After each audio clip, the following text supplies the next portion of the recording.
All right, so having walked for a while, I just got myself right here.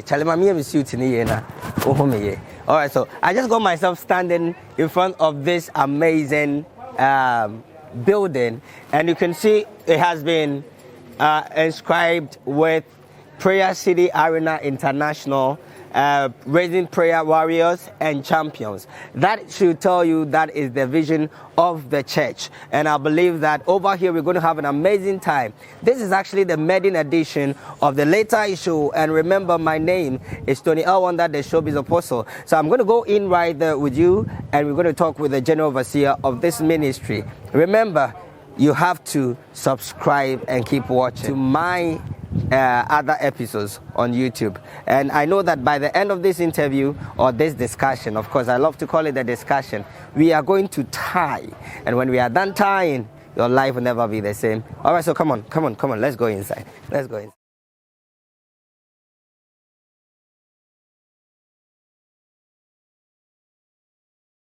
All right, so good afternoon to you, my precious viewer out there. Of course, today is the 2nd of June 2021, and it's a Wednesday. Yes, so it's a blessed Wednesday. Of course, if you're watching me, know that your Wednesday will not be the same.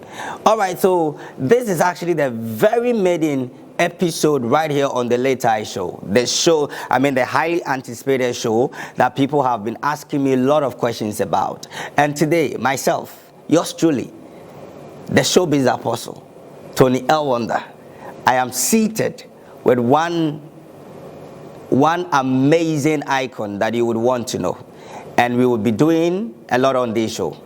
Remember, we will be tying, and your life will be inspired.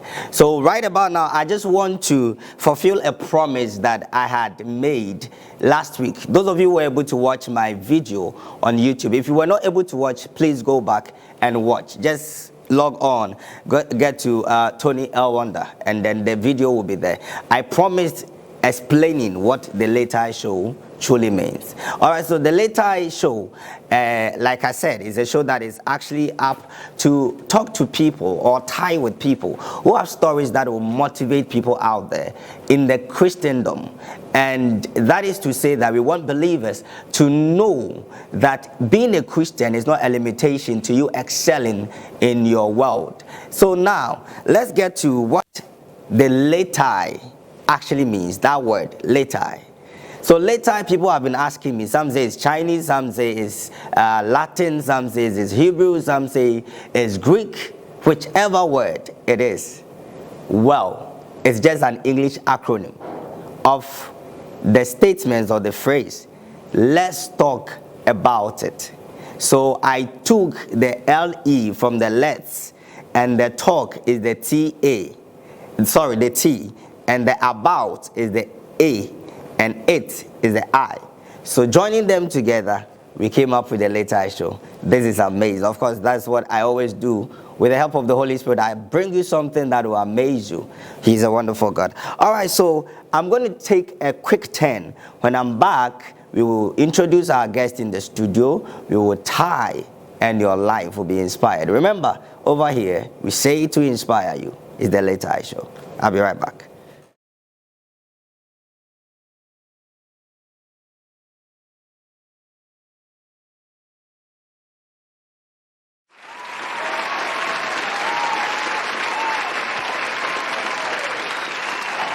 All right, so welcome back from that quick one. It was actually to get yourself ready and see the real thing that is about to happen on the show.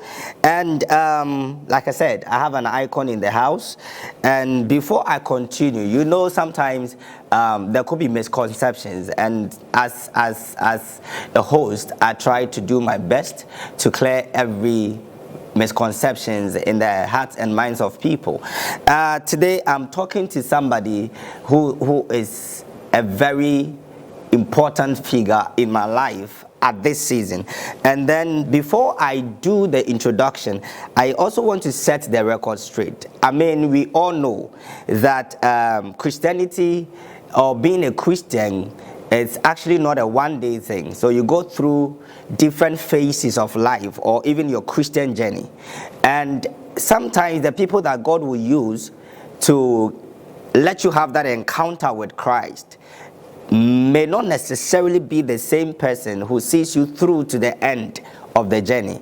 So, in order not to raise any arguments and misconceptions, I want to set this record straight. I got born again.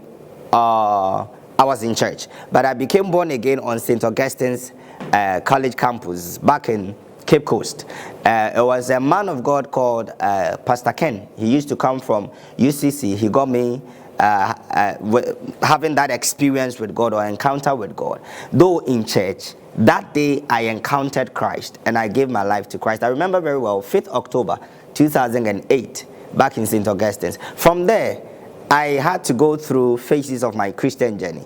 So, right after that encounter, I was a Presbyterian, but I adopted Christ Embassy as a church, and I was fellowshipping with. Along the line, a man of God came in, Pastor Daniel Asari-Ado of Balanced Truth Mission Church, and he came in to groom me in the Lord. So he did much of my Christian training for me. And so after he was done, I moved to Kumasi. Moving to Kumasi, I joined Perez Chapel because we had no branch of Balanced Truth Mission Church over there. And then from there, I am in Accra. In Accra, there is another man God has chosen to continue his work in my life, and he is the father I am serving under currently. So I mean to say he's my spiritual father. I don't disregard every work that has been done by any other man of God. I want to say I appreciate it all, and still I love them all. I have good contact with them. So now let's celebrate my spiritual father, my father. He plays that role biologically as well. He's not my friend. I don't qualify to call him a friend, but he's that person you can even flow around. And having said all this, with all honor, giving honor to whom honor is due, and with all the respect, I'm introducing to the show my spiritual father, the founder and the general overseer of Prayer City Arena International. From UK right here to Ghana on the Letai show. Give it up for him. That is my father right there, Prophet Owura. God bless you. Daddy, welcome. Thank you so much, Pastor Tony. How are you doing? I'm blessed. You're looking good. Thank you, Daddy. You're also looking swagged. You know you for fashion. You have your own sense of fashion, and it's always amazing. Thank you so It's always much. amazing. That is a privilege having you here. I remember talking to you about this project, and I know how you've been supportive. Before we even proceed with our conversation, I just want to say a very big thank you. You've been there. Most of the gadgets, even here, we are using. He's actually in support of it. Some are from the church. And also, this beautiful altar.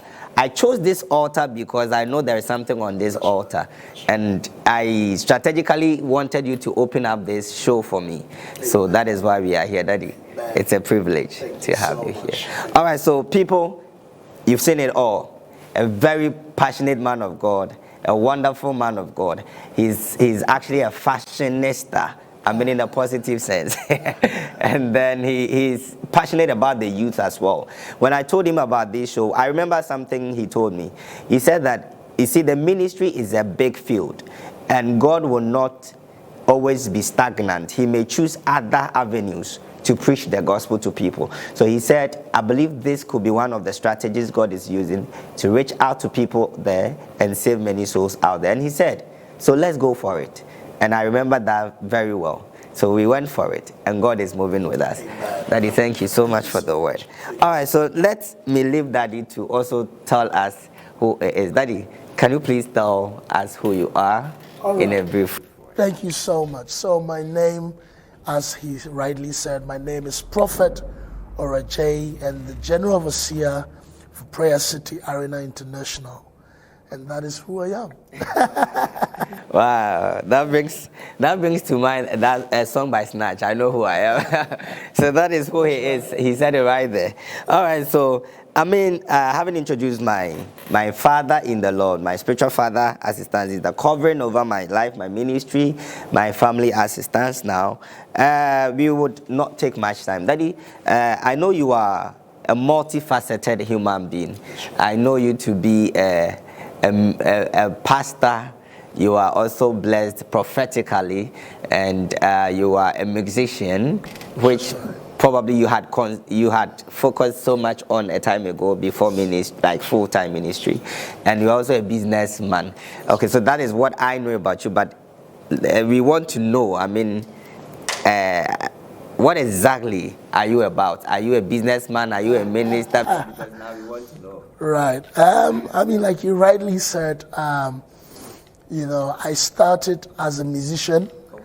You know, as times goes on, the Lord called me into the full-time ministry. I mean, if I should go back to London, I was a student. I was a student. I don't know if I'm going too far. Oh, no. We would get there, but you can. Okay, tell me who you are. We get there. So I mean, who I am at the moment. Obviously, I'm a founder of Prayer City Arena, but also a businessman, you know, I am into so many things. I don't even know which one to talk about. So, I've done all my schooling in London, and then, you know, as I was working, and the Lord said, "I'm calling you into the full-time ministry." So I had to leave everything behind and get into the full-time ministry, which was singing. I was doing a lot of singing. I had a band in London. We won some few awards. We did so well. And then through that, the Lord said, "Now I'm calling you into the prophetic ministry." And that was when the whole thing started. Wow. Yes. Wow. So this is very interesting. Already he's given me some of the things I had wanted to know about. And it's enlightening. Having spoken about the awards, I think it escaped me. I had wanted to keep some of them on my desk. But definitely before the show ends, we will find a way of conjuring those awards onto this set. And we will actually have him tell us about those awards. So you heard him. He does a whole lot of stuff. He spoke a little bit about growing up in like schooling in London and all that. But before we get to schooling again, Daddy, I mean, how was growing up for you? I mean, because as you sit there, we see a very fresh man. We see a very well-built man. It looks as though you are a dadaba. So how was growing up for you? Maybe, I mean, sometimes I hear people say that, but to be honest with you, I wouldn't say I've been through a lot. I mean, by God's grace, my dad was doing so well. Okay. And I'll just chip in a little bit of personal family stuff here. My dad was doing so well in life, and at a point in time, his job went down. You know, we're living in a very big mansion. Things were okay. I was going to one of the best schools here in Ghana. And then that was my childhood. I'm talking about my very childhood. And then all of a sudden, things crashed down. Things went down. So he has to force the family to come and live in an uncompleted building. And that is where we lived. And then by the grace of God, the opportunity came for me to travel. So I don't mean to catch you, but before we get to traveling, you actually mean to say that it was beautiful from the beginning. It was beautiful. Then at a point, yes, you had to come and live in an uncompleted. Yes, because everything that my dad had went down. Okay. So it was so difficult that it got to a time I was here in area. That's how tough it was. So I'm not that I have struggled. Wow, if you are watching me and you don't know what Yekuma Nomayere is, I mean, and or you kill a pigeon on a fire and you eat it, have some gari, fried rice, and chicken, this week, and never saw pet anomane gari be. Yes, it was. Gari and anoma. That is. Yes, it was very difficult. I mean, knowing that you had it all, you know, sure. Things were okay. I mean, I'm talking about those days. I don't know, you know, I mean, everything was fine. I used to see the likes of the Japan, Zumilayo will come to my dad. My dad will bless him with money. The Japan, one of the very rich elders in Pentecost now as I'm talking, and of course Zumilayo to the Japan in Ghana here. All these people will come to my dad. My dad used to give them. I used to see them. But then all of a sudden, everything just went down. Okay, so that's say Daddy was way older than they were. Oh, no, way older. Because Daddy taught the Japan's wife even in Sunday school in Pentecost. Daddy was actually like mentoring them. And Yes, he was a presiding elder in Pentecost at the time. So he was doing so well. I mean, Pentecost there. Oh boy, that is saying, I mean, not just about Pentecost. Because at that time, like we say today, say the Japan, on the tithes, and they are the biggest in Pentecost, the whole world. I can say that those days, my dad had the highest tithe, to the point that even when people are going to do wedding, they will come and borrow his cars, our room, living room chairs, so beautiful. They'll come and borrow it, use it for wedding. In fact, the man was doing so well. And then nobody knows what happened. Everything just went down. Let me set the record straight again. He's telling us all this not to boast, but he's telling us this so we know the difference between that period of fun and the time where he had to go through the struggles. You know, one of the aims of this show is to actually let people know that the people we admire so much this time, they may have stories they haven't shared with you. So this, I'm sure this is the first time he's coming up on an interview with these details about him. And I know many of you will be shocked. Those of you who are going to watch this interview, that Prophet Owura J, Minister J, has to chew anoma and Gary at a point in his life. I mean, it's a great like eye-opener. All right, so Daddy, let's fast track. I mean, so from the nice days to the hard days, I just want to ask of your opinion as a child within that season. How were you managing the situation? Was it that easy? How old were you? At the time, I would say I was about 10, 11. Yes, because I remember I left Ghana at the age of 15. So I was about 10, 11, 12. All that period, things were very difficult. You could relate with what you could feel. And yes, it got to a time, thank God for playing all the instruments. It got to a time that is what was feeding the house. At that tender age, I would go and play for churches and they'll bless me with money. And then I'll come and tell my dad, Daddy, I got something. So let's buy some bread. And it was tough. If I want to share everything. This ignites my interest. At what age did you start playing instruments? I started playing drums at the age of 7. I remember Pentecost at that time, they would give me a longer chair, and then even at the convention, I'll be playing. I started with the drums, very tender age. National convention? Convention. I have pictures. I didn't know we were going to get to this point. I would have brought some of the pictures. We will get that in. So I started playing the drums, and then all of a sudden, even talking about the drums, when Pentecost bought the drums at the beginning, they didn't want any child to go close to the drums. So they took a teacher who was teaching some elderly people.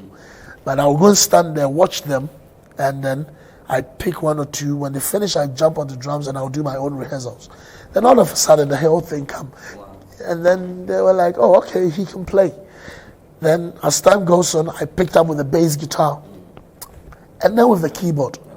And then with the lead guitar. And all this while nobody was teaching me. Holy Spirit was just... So that is what helped at the time of difficulty. The Lord used that area to feed the family. Wow. That's touching. And that by that I just want to ask, say, that period, playing for you to get something to bring to Daddy.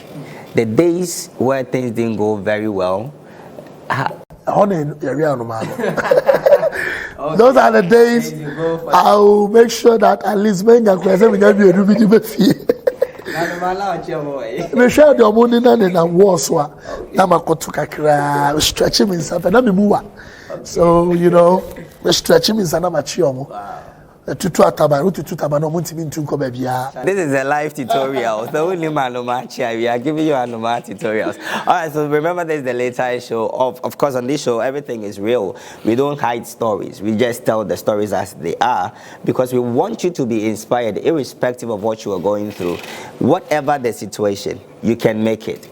right? So let's go back to our father, and we just want to ask another important question that I think we should ask. That you won't say main country, because some of you more person me country into aya na ya dwene se omo bo instruments ne bebre no omo ani end ho in quote, like in Ghana say ya hwe ye shabo boys ne sankofo na aya na omo ani end ho wo nyame adwuma ho ene omo commitment to church mostly na ye basically motivated by money. And you know, now we hear a lot of pastors telling them, "Mo de man hwe ya mo nya hwe, cause mo de mo paniska ya mamuska mombo." But in your case, I feel it's a different thing altogether. Cause then you've grown through the process; it has been part of you. I feel say na yes kind of motivation, and yes. So okay, so I did this question. It actually comes from different angles. Okay, so with me personally, I never ever went to a church to charge. The Boria, whatever you give me, you bless me with, I'll go on with it. I'm so grateful. I mean, sometimes when I'm in Jim Pose, you remember me, and I add things so some say me charge it, mean to me. But you see, let's go to the other angle. Open on my music school, okay? I don't know what could it's abaya se eye na djuma it's ono no de obebo no o charge a untimi nka nkyere ne say bibi papa bi amfiri mu emba. No, I don't believe say doctor ni awako djuma akwa school abeye doctor e was so tianika. Okay, and it is a musician akwa school akusua de. Let me take Kwame Yeboah. Kwame Yeboah has been to school. He's done all his doctorate in music. Nipa say aba na obo untimi nka nkyere ne say untwa ne ka me na me bana me bona usuntwa me amete wase, because I adoma nya me dia ma me me nka so mo de nya adoma mo akotwa ho ka e wo school to gain the degrees into Obabwa. They need to be paid. So I believe in that. Me, in my side, no, it was never like that. The gift came, I used it for the church will bless me. Thou man bless him, I come home and then I just come and rest. Thanks a lot for the clarification, because I and I do baby and now it's almost like the musicians are chastised unnecessarily. See, and me trying to can say me say as I you who's a musician or meninda and your menin that baby na come come, and you see when a come bemusana didn't be back and you didn't basana and then ma ayana yes or menim da ba oshemua musicians and casa from. I mean, check America. Most of the men of God, they were all musicians. Majority of them. I'm not saying all of them. Even Ghana here, saying check most of the men of God we have today. You realize that if you check from a background, that they were once. Thank you very much. That is what it is. But just say. A come money penny every pan, because a hungry man is an angry man. Into a basana na yes a bit unstable.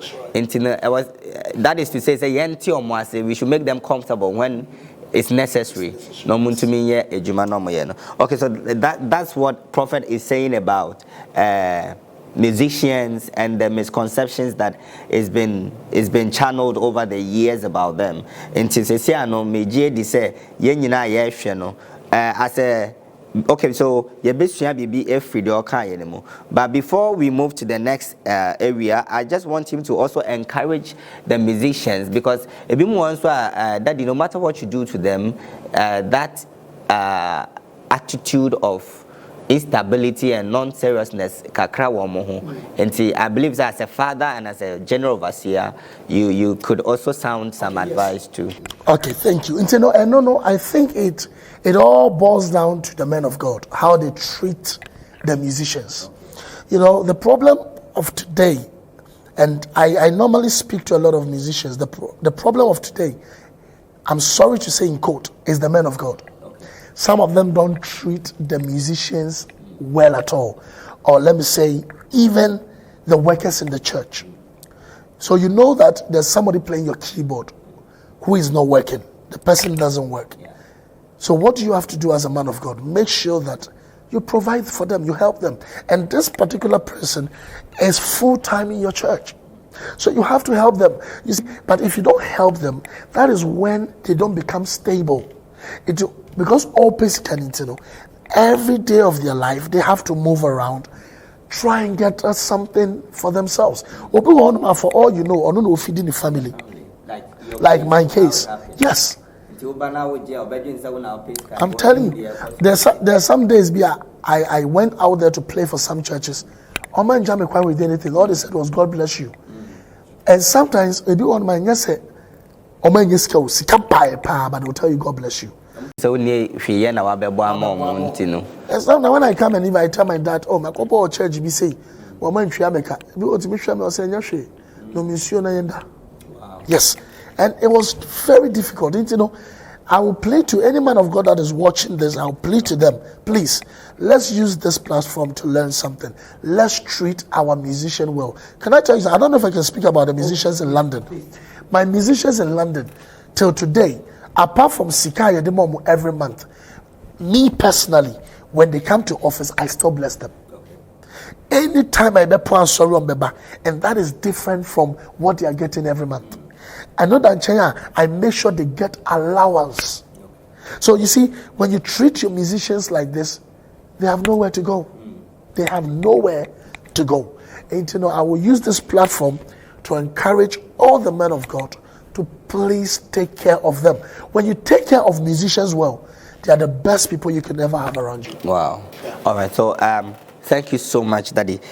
Talking about music, it just dawned on me, it would be unfair for me to not disclose the fact that you have been a musician for a long time, but UK-based or UK-based. So people didn't really have an idea of who you are. So don't worry, we have something which will be a surprise for you. He would actually minister to us on the show before he goes. But then there is an icon. He's being very close. He's an icon, and like birds of a feather flock together. There is another icon we all know that is a friend, a childhood friend, and I think it's just fair. Say me busa say me dwene say yampa say daddy na unim sonibadu and say still unim na say what is the relationship as a musician between you and Sonny? Okay, so myself and Sonny, we've been friends for years. Wow. We started in the UK. We're brothers, not even friends. We're brothers. We started in the UK. We were serving a church called Kingdom Life Ministry, and that is Bishop KLM, Bishop E.O. Anson. So we've been serving there for some time over the years. So yes, Sonny is a very good brother. Wow. So I said it. All right, so we are actually going to take a musical break, and when we come back, we continue with the show. But before we do that, let me quickly appreciate Owura Empire Company Limited. Let me also appreciate Rayo by Asante, and let me also appreciate Prayer City Arena International Sprinters Branch. When we come back from this break, it's a musical break. You continue. Stay with me. Hey, okay. Lego,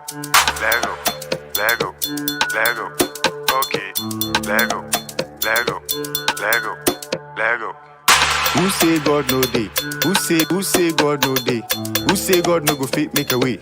Who say God no go do am again? Who say God no day? Who say God no day? Who say God no go fit make a way? Who say God no go do am again? Massa, ebe yanka susu kasa. Jinan China mindi massa. Mi hanki na mi himansa. Massa, nana nyame ni kita ansa. Mela me nyame ni kita power. Jinan China mindi massa. Who say God no day? Who say God no day? Who say God no go fit make a way? Who say God no go do am again? Who say God no day? Who say God no day?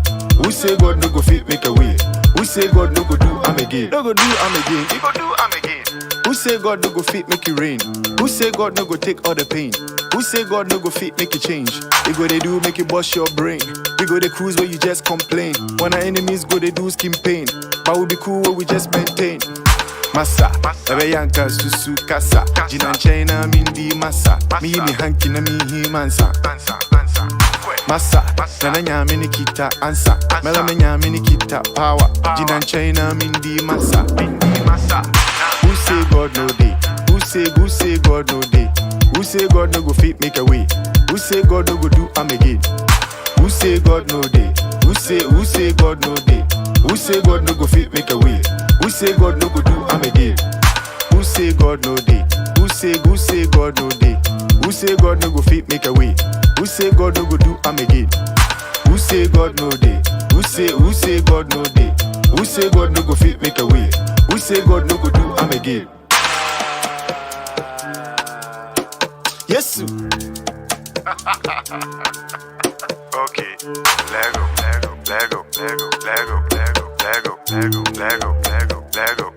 You dey fear? Make you no fear. Who say God no day? Who say God no day? Who say God no go fit make a way?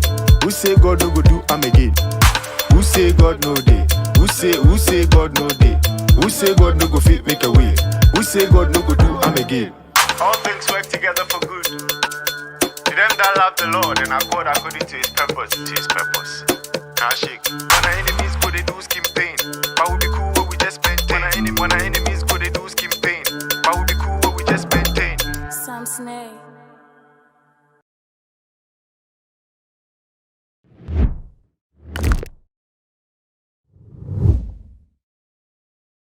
Alright, so welcome back from that quick musical break. Of course, it's been an amazing segment. Of course, there wouldn't have been any other person to have opened this show than my own spiritual father, as it stands. And then it's been an eye-opener. He shared a lot about himself, his childhood. He's taken us through education.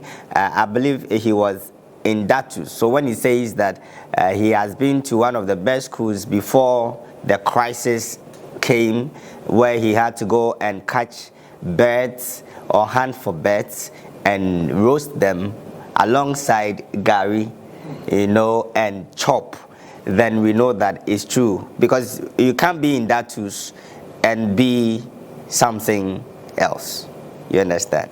All right, so moving on, let me remind you that this has been the Letai show. My name, of course, is Tony L. Wonder, the showbiz apostle, just one, ordained from heaven.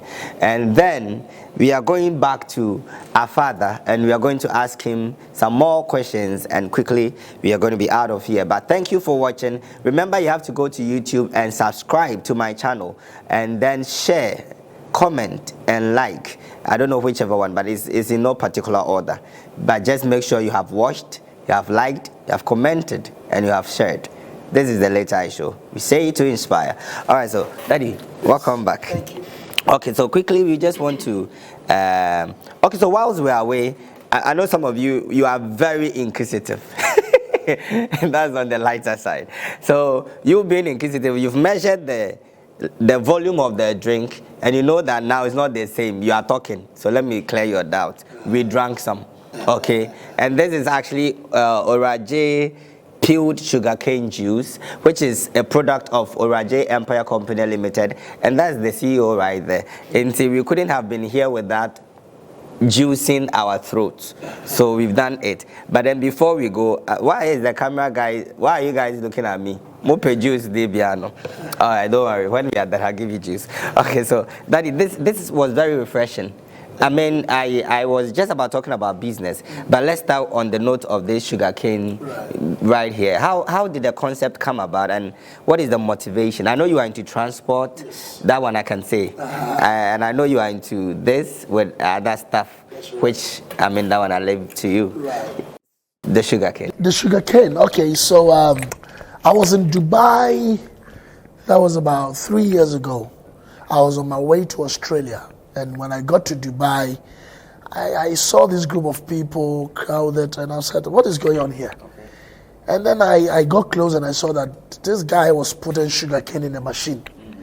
And it's literally a cheese, I'm like, You mean like natural sugarcane? Natural sugarcane. And a machine cheese. I'm saying, do they have something like this? So I left it and I went. Came back to London. And then when I went to a shopping center in London. It's called Lewisham. When I got to Lewisham, then I saw another group of people, crowd, and they were buying. And I'm like, what is this? When I got close, it was that same machine I saw in Dubai. I said, wow, this is good. So I did some research online, and I realized that it's not common in Ghana. I said, no. Knowing that I'm a business type, let me try and get a machine and then bring it to Ghana so we can start something here. And that's what came about it. So I ordered 5 of the machine and I brought it to Ghana, and now we started this. No, the packaging is amazing. So you can see right here. Can we zoom? Which of the cameras is taking? Okay, so I mean he did some already, but so Owura J's peeled sugarcane juice. You can see this. It's a beautiful package, and of course I took it. Let me take it for them. So they don't doubt if I'm taking, but you won't get some. It's very refreshing. Before I end the show, it would have been killed. All right, so Daddy, I mean that's a beautiful thing over there, and I mean it's not difficult to get. The number is somewhere here: 0245 51 6960.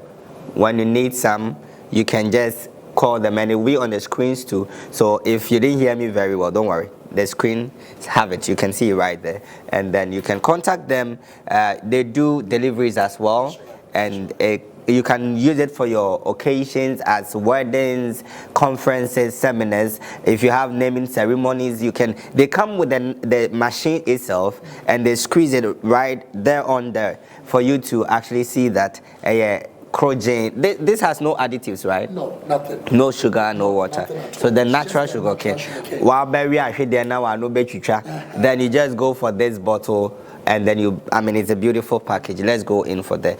Okay, so Daddy, moving away from sugar cane, I know you're a business-minded person. Yes. For the time I've known you, you also have transport business. Yes, I do. What inspired it? I'd always wanted to get into transport because, I mean, you know, as a young man, you're running ministry, but you don't want to just focus on ministry. I'm saying that because if you're a man of God and you focus just on ministry, the only thing that comes to you is, let me find so many ways to get money from the church. So I didn't want to do that. So I said to myself, I'm going to put so many businesses across so I don't put pressure on the church. So I'm not the type, as everybody knows, I'm not the type that takes money from church members or rely on the church money. So I try to do multiple stuff. So 2019, I came to Ghana, got the cars in, and I started the transport. So far, it's been so good. No, so basically your motivation behind business or owning businesses as a man of God is not to put pressure on the congregation financially. Yes. Wow. I hear lots of people or men of God say that if you're a man of God and you're full-time pastor, then you don't have to, do any other job. No, maybe they are talking about you don't have to go and sit in a bank to go and work, but not having your own business. Because having your own business, it helps to even create jobs for the church. Wow. Because with this sugarcane, for example, I have some of the church members working in this company, and they are making their money. So I believe in that, and that is why I have multiple businesses running. So yes, I have the transport, I have the sugarcane, I have other ones. Other ones you would want to keep, that I know. The other ones you want to keep private. But I feel this is an eye-opener for our honorable men of God out there. It's laudable to actually do something or have a side issue, probably not you going to sit in an office to work or maybe being employed by another person as a full-time minister. But if you're a full-time minister, Prophet Owura J, our guest for today, who is the General Overseer of Prayer City Arena International. I mean, it's an amazing congregation. You don't want to see the auditorium I'm sitting. It's fully air-conditioned right here. And then you can see beautiful stage and all that. And he says that his motivation for doing business is so he wouldn't put pressure on the church members for far we bra beje akwanche, fa we bra beje consultation, fa we bra beje way. And I think that has drawn many people away from the church. So some of us should, it's a wake-up call for we the men of God or some of the honorable men of God out there. And I'll say, and yes, sir, you adopt different strategies of making money from the church members. Nipa no buy no pay asitna panty no buy. Also come odo problem so. Please, let's learn from some of these things. That is why the Letai show is here. And we say it with no offenses. We say it with no prejudice. So let's try and do the right things. And the young ones coming up, if you want to do full-time ministry, like he said, don't make it like me full-time to me. Get something on the side. If not you doing it yourself, you get people to run it for you and it work.